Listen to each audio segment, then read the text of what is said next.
during the day tomorrow, but there is one key that you can look at on this map to give you an idea that this is not going to be a very strong front. Now, it will lower our humidity and drop our temperatures down a bit, but it would be nice if we could start to see highs stay in the 70s in October. And what I'm looking at is here is the front. So there is the push coming in, but notice just north of the front, actually pretty far north of the front, the cloud motion, it is from west to east. So it is not really a strong upper level pattern that is going to force this front on through. What I mean is we really need a push this time of year to get a massive air mass change. But again, we will see the humidity drop and our temperatures are going to be coming down. I don't want to say that it won't be very pleasant. It's just not going to be that crisp fall air that we have been waiting for.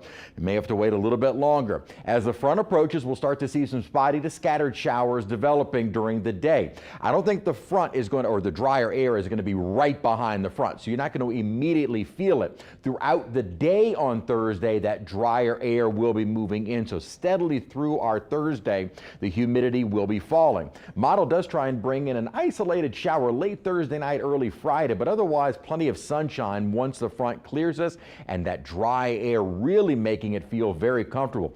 Dew points in the 50s is very pleasant for this time of year, and it's really the dew points, the humidity that are going to be coming down to really make us feel very pleasant coming up for this weekend. But with the drier air, we are expecting some bit of a temperature drop. 90s is not the normal, so we need to see more 80s, and that is on the way south. Notice though the colder air that is to our north. There is definitely a frontal boundary or a temperature contrast, but the problem is this upper troughing is just not bringing us very far south, or not bringing that cooler air very far south. The main energy stays to the north, which is why the front is not going to be quite as strong as we would certainly like to see. And the temperature outlook is not, at least through mid-October, foreseeing us to see any real significant prolonged temperature decrease where we're staying below average, which is now 84 degrees. And as we continue through October, that average high continues to drop. Did see some spotty showers and a couple of thunderstorms around during the day today, most of that coming to an end. Otherwise, we saw a lot of sunshine overall. Difference from yesterday, where we started out with cloud cover and then some late afternoon sunshine. Today was mostly sunny for the better part of the day, and our high did get up to 91 degrees, only a degree off of the record, which was set back in 1962.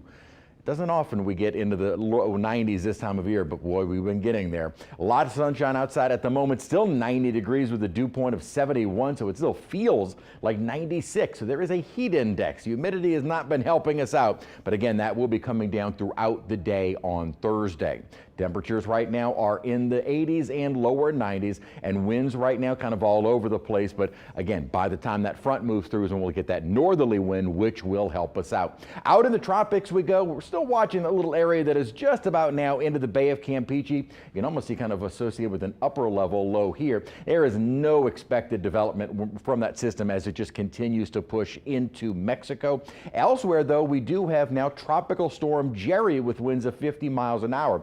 This is what was Invest 95 yesterday. The good news is it looks like it's going to stay well off of the East Coast. Going to come very close to Antigua and Barbuda as we head into Thursday, possibly as a Cat 1, and then eventually making that turn again, possibly bringing it close to Bermuda, but right now keeping it well off of the East Coast. So no real threats to most land areas with the exception of the northern Lesser Antilles. Another 90 during the day tomorrow with some spotty showers. We break out of the 90s into the 80s for Thursday with that drier air moving in. Very pleasant weather. Beautiful weekend on the way, and then continuing with nice weather into early next week.